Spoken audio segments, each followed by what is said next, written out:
This week on CCX News, we are feeling in Robbinsdale that we're losing a part of our soul. A city's reaction to proposed school closures. Plus, I would love to live my life long enough to see gun laws change. A community town hall on gun violence. What local residents want to see changed. And she wants to make the most of every moment she's in this world to make the world a better place. Meet a student who excels in the classroom and works hard to help others excel too. CCX News starts right now. I don't think you should close Lakeview. I'll just say that. I think it's important for us to have a community school in the Robbinsdale School District in Robbinsdale. That's the feeling in Robbinsdale as the school board faces the unenviable task of deciding which schools to close. Thanks for joining us this week. The Robbinsdale Area School Board faces a vote that's sure to leave some families feeling pain and loss. The school board must chop about $8 million from the budget to help the district address a budget crisis. To do that, it will have to close schools. District staff has recommended closing Robbinsdale Middle School and Sonneston Elementary in New Hope, while repurposing Lakeview Elementary in Robbinsdale for other district uses. Neal and Noble Elementary schools are also considered for possible closure. The recommendation has Robbinsdale city leaders urging the district to keep one school in the city. They also say the process to get there has felt rushed. There is a perception, and I guess I agree with that from residents, that it does feel very rushed, and to that point that even as a city council, we haven't really had a lot of time to come up with a response. I'm also certain, even if we had spent the last year on this conversation, I don't know, honestly, that it would be that different right now. I would love it if you guys would just consider this is detrimental to Robbinsdale. This hurts our community. The Robbinsdale Area School Board is expected to vote on school closures at its meeting on December 15th. Meanwhile, a major change is planned for a well-traveled intersection in southwest Plymouth. The Plymouth City Council recently approved a plan to redevelop the Plymouth Plaza building at the southwest corner of County Roads 6 and 101. That's where the original Pancake House is located. The Pancake House would stay, but most of the building would be torn down and eventually replaced with a 195-unit apartment complex.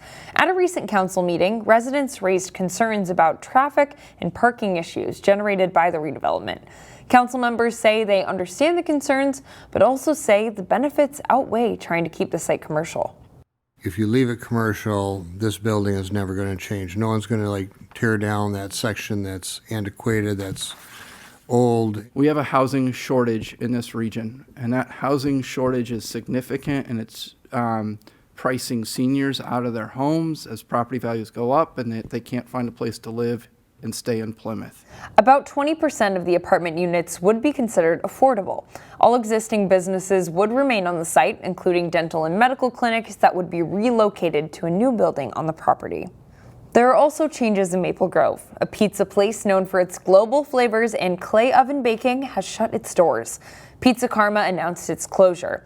The owners said the proposed lease terms did not support the long-term health and sustainability of its Maple Grove location. Pizza Karma opened at the Fountains at Arbor Lakes in 2019. The owners say they fully intend to return to Maple Grove when a suitable location comes together. Doctors say flu season has arrived early. A new variant may be to blame. This is the prime time to push it for patients to get vaccinated before we start to see a peak in the influenza rates. As we follow the trends of influenza in the community, we are starting to see an uptick, and it tends to start to rise rapidly as we get closer to the holidays. Doctors say the flu vaccine takes about 2 weeks to be fully effective. It's why they encourage people to get it now so they don't end up with the flu for Christmas. Meanwhile, experts say there's a mutated strain of the virus that has caused severe outbreaks in other countries. This year's flu vaccine isn't a great match for that variant, but doctors say it will still provide some protection. In Britain so far, when they've had their flu cases, they've seen about a 70 to 75% effectiveness for preventing hospitalization from the flu vaccine, even though this variant isn't covered fully. According to the CDC, seasonal influenza activity remains low nationally, but is on the rise. In Minnesota, there have been no reported deaths so far this season. High school seniors have a lot on their minds these days, between classes, extracurricular activities, and deciding what college to attend.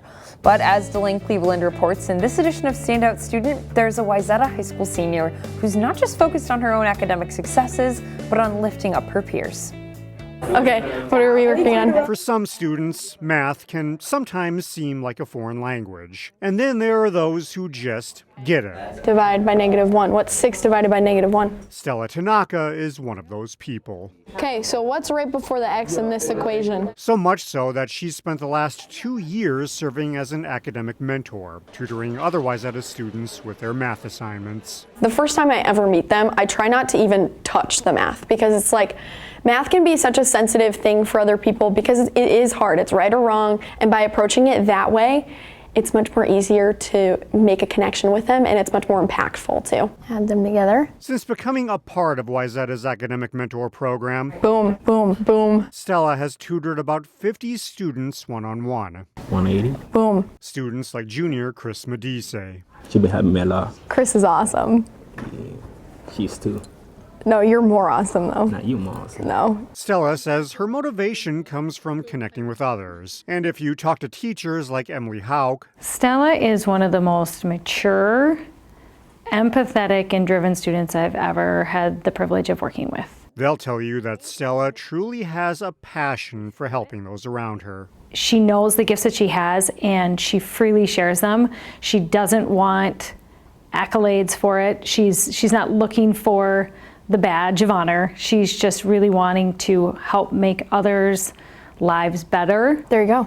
Okay. Stella still has about 6 months left at Wayzata, and during that time, boom, she hopes to continue making an impact on her peers. Yeah. While also setting up the program for future success once she graduates. I'm already mourning her leaving me in June. It's a huge privilege to be able to work with her every day. In Plymouth, Delane Cleveland, CCX News. When Stella isn't helping others, she plays varsity softball and is involved in a research project at the U of M through Wayzata's Honors Mentor Connection program. She's still undecided on a college. We wish her luck. Still ahead, a local toy collection drive that's now celebrating 40 years of delivering smiles. And up next, a town hall in Crystal that seeks solutions to gun violence. What we learned when we come back. For 90 years, Connection has been at the heart of everything they do at Topline Financial Credit Union. Their team is passionate about connecting with you to help you reach your financial dreams. For some, they're here for your first, like your first checking account, first car, or first home. For others, they're here for those next steps, whether it's remodeling your home, saving for retirement, or starting a small business. Become a Topline member and let them be a part of your big moments. Visit toplinecu.com because connected, we all do better. Federally insured by the NCUA, Equal Opportunity Lender. That is 78,000 people that's going to get shot a year. So a kid going from 9th grade to 12th grade is going to see over 300 people get shot in 4 years. After a summer marked by the killing of a lawmaker and a school shooting, gun violence remains a chief concern for many. That's the case for local lawmakers who hosted a town hall in Crystal to talk about potential solutions for gun violence. So what can be done? In this edition of Newsmakers, State Representative Cedric Frazier sits down with reporter Kevin Miller about what he learned and what he hopes to have happen in the next legislative session. I'm here with Representative Cedric Frazier. Thanks for coming. Good to be here. So this week you hosted a gun violence town hall. To start, tell us, why do you want to host that? What's important, I mean, as you know, we've had some recent tragedies here in our state. Most notably this summer, we've had the gun violence that took the lives of Melissa Hortman, her husband and their dog, and then also the shooting of Senator Hoffman and his wife Yvette, which the trauma that their daughter Hope is going through from being there as well, witnessing that. And then we had the mass shootings at Annunciation, and then less than 24 hours before that, there was a shooting not too far from that same area where multiple people were shot as well. Sure. And what kind of things did you hear from people that showed up to the town hall? People want action. I mean, I think that's the main thing we're hearing. That's why we're continuing to have these conversations. We're hoping we can spur that sense of urgency, and my colleagues across the aisle and anyone that wants to make sure that we can do some things to put things in place around gun safety to save lives. As we head into this next legislative session, do you have specific bills or ideas that you want to try and implement as the session gets underway? I mean, some of the things we're going to be working on is creating an entire state-led office of gun violence and violence prevention. So it's kind of going to be kind of like an umbrella of looking at data, looking at policies and programs that work to prevent gun violence and to make sure that we're focusing on the victims that are harmed by this. But also we're looking at increasing the strength of our extreme risk protection order, known as red flag laws, that we already have in place, that it already has shown that it's saving lives. So we know that if we actually put policies in place, we can actually save lives. And then we're looking at bans on assault rifles and high capacity magazines, because we know that this is the weapon of choice for shooters when they want to commit mass killings, and it allows them to inflict mass tragedies, and we want to make sure we can prevent that as much as possible. Yeah, and you know, there wasn't a special session to discuss gun legislation. As we come into this next session, are you hopeful that you can get some movement from the other side, that you'll be able to get something done this session? What I can tell you is that I know that the families that have been harmed by these mass tragedies and the communities that continue to be harmed by gun violence will be at the Capitol in full force, pushing all of the legislators to do the right thing and put some policies in place that can save lives. I know my colleagues in the DFL, we're ready and we're committed to make sure that we're doing something to be responsive to the families that have been harmed by gun violence. And I can tell you that one of the reasons we had that gun violence, another reason that we had the gun violence town hall was we wanted to also show some of the programs that are working, like the extreme risk protection orders and the red flag laws, but also some of the community groups that are out there every day working in communities preventing gun violence as well. Up next, a toy drive 40 years in the making. Plus, from Brooklyn Park to Hollywood, what you may not know about Hennepin Technical College.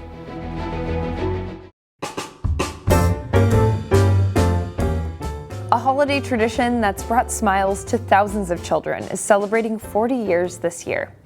For Jerry Moskowitz, what started out as a simple toy drive among friends and family has mushroomed into a community-wide holiday event. Neighbors drop off sports equipment, dolls, scooters, and other toys at his Brooklyn Park home. A representative from Toys for Tots then comes to pick up all the gifts. Moskowitz estimates that over the past 4 decades, 15,000 toys have been donated. He does this year after year, knowing that it brightens the season for kids and their parents. The parents that go through this struggle of having to make tough decisions at this time, and in knowing that we're helping them take some of that away, even if it's for just a little bit. We're helping give toys and helping bring in smiles to their face. Moskowitz will also be collecting toys on Saturday, December 13th from 1 until 9. We'll have more details on our website, ccxmedia.org. Calling all anglers, this winter Maple Grove is asking people to bundle up, embrace the cold, and drop a line for a chance to win cash and prizes. We're really excited to get people from near and far to Maple Grove to catch some fish. On January 31st, North Arbor Lake in Maple Grove will play host to the inaugural Mayor's Ice Fishing Tournament. Experience Maple Grove partnered with the Maple Grove Lions Club to create the event, which will be part of a larger Winterfest celebration. North Arbor Lake isn't typically a fishing destination, but organizers received permits to stock the lake with trout and allow fishing. Now, Mother Nature just needs to cooperate, but so far, so good this winter. Obviously, the last couple of winters have not been the norm, but we're expecting a traditional winter, and we would fully expect that we'll have 500 people out here and enjoying the event. The cost to participate is $45. There will be an opportunity to win up to $5,000 in cash and prizes. All proceeds will benefit the Maple Grove Lions Club. We'll have more details at ccxmedia.org. When you think of a technical college, the first thing that comes to mind might not be video production. But Hennepin Technical College in Brooklyn Park has just that, and it's being recognized. I introduce you to the program that's putting its students in production. 4. It's all lights, camera, action. 1. For Hennepin Tech's production and videography class. Managing audio, the cameras. Valerie Dorsonville and her classmates are putting on their weekly live entertainment broadcast, Reel to Reel. We're doing news. We're also doing experience for our future, for our career. Her classmates are talking movies with scripts written by them. It seems to me like there was more to the movie than what meets the eye. and the show directed by their peers. It's really fantastic to learn about this because I did want to do this when I was super little. This class is a part of HTC's award-winning interactive design and video production program.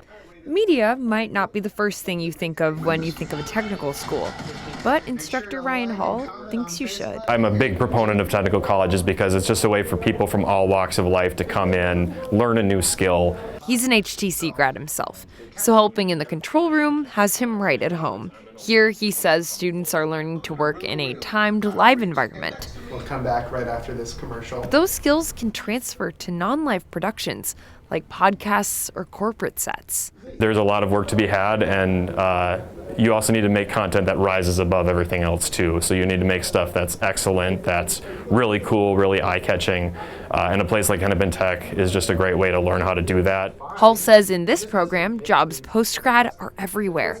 He works in production at a local church and has former classmates working in Hollywood. I'm a big fan of this program. I love just being able to get hands on cameras and production gear and control rooms like this. This was an awesome place to be. It's a program that really sets the stage for a powerful career in the arts. From the production studio to the court, the Maple Grove Crimson boys basketball team has big ambitions. We catch up with the team next in sports with John Jacobson.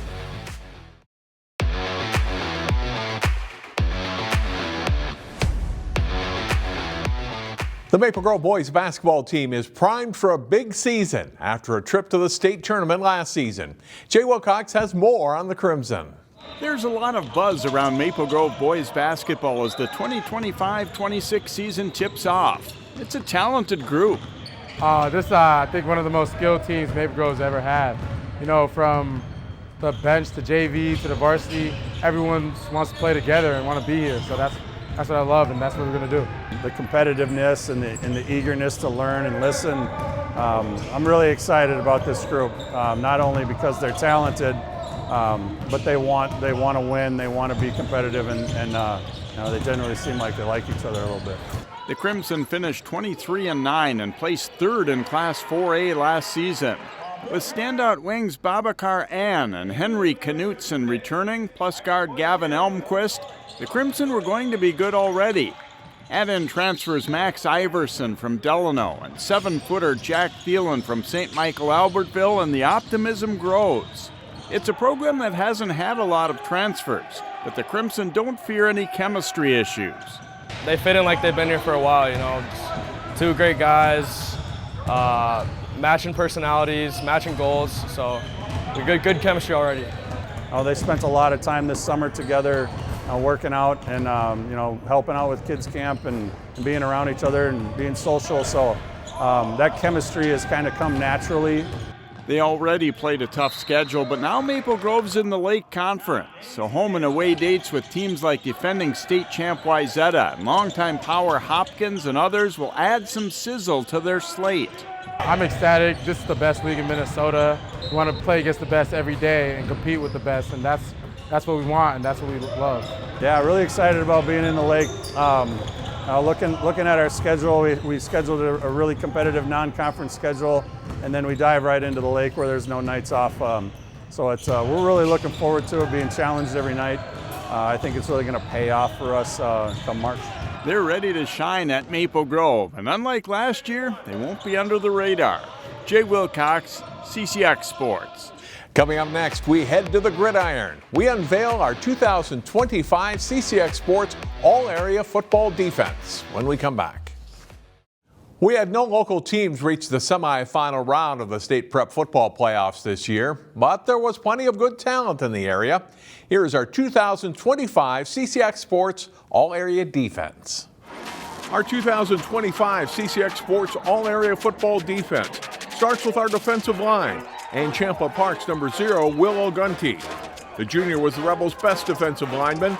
He recorded 48 tackles, including 10 tackles for loss, 8 sacks, and 2 forced fumbles. Tutino Grace lineman number 9, Quinton Harrer, finished the year with 78 tackles, 28 of them solo, plus 15 tackles for loss and 4 sacks.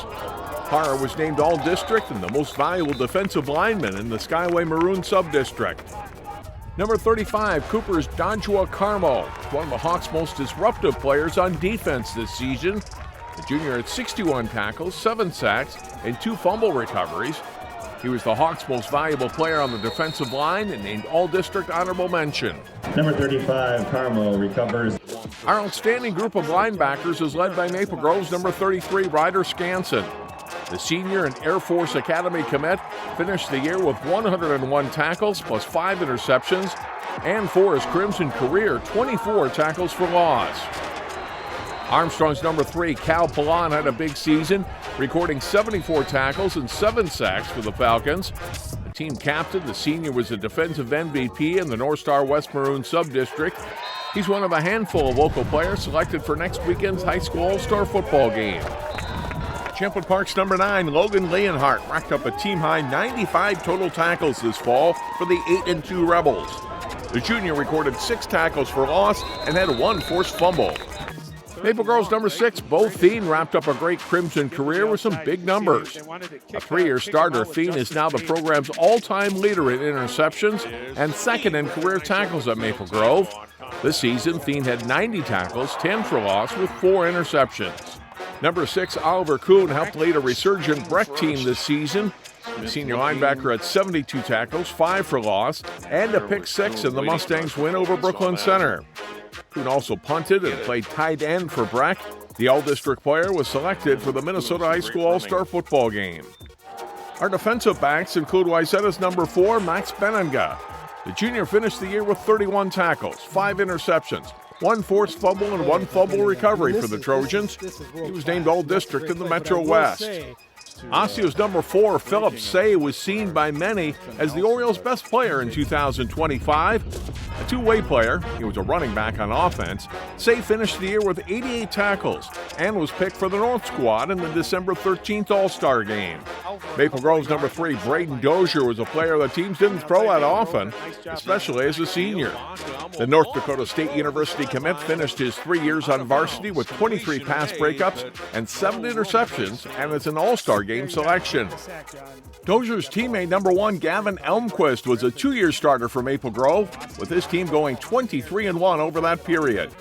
He finished with 97 career tackles, 5 interceptions, and 24 pass breakups. Elmquist will play at Minnesota State Mankato. Cooper's number 7, Jordan Dalton, was the backbone of the Hawks defense this fall. As a senior, the defensive back and 3-year starter recorded 36 tackles and 3 interceptions. A great team leader, Dalton was named the Hawks team defensive MVP and All-District. Park Center's number 22, Adam Asen, locked down the back end of the defense for the Pirates this season. The All-District safety had 47 tackles and 4 interceptions for the Pirates, while also seeing some time on offense at receiver. He was the team's MVP on defense and will play baseball at Minnesota Duluth. Should our CCX offense ever need to punt the ball, Wayzata's number 99, Felipe Neves, is our guy. The junior averaged nearly 47 yards per kick this fall, best in the state, landing 19 punts inside the opponent's 20-yard line and 12 of those inside the 10. A really good group of players, the 2025 CCX Sports All-Area Defense. And these guys were solid too. Here are the honorable mention selections.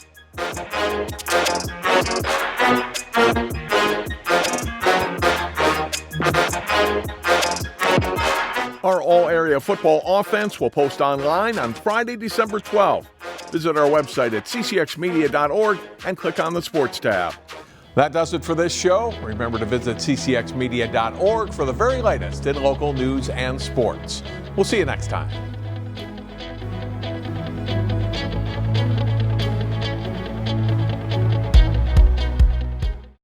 Thank you to our supporting sponsor, Scott's Lawn Care, serving homes and businesses of their neighbors in the Twin Cities West Metro area. Scott's Lawn Care team offers services ranging from weekly maintenance to complete redesign. Also, Scott's Lawn Care offers snow plowing services for the smallest residential lots to large commercial projects as well. Thank you, Scott's Lawn Care, for being a supporting sponsor of CCX Media.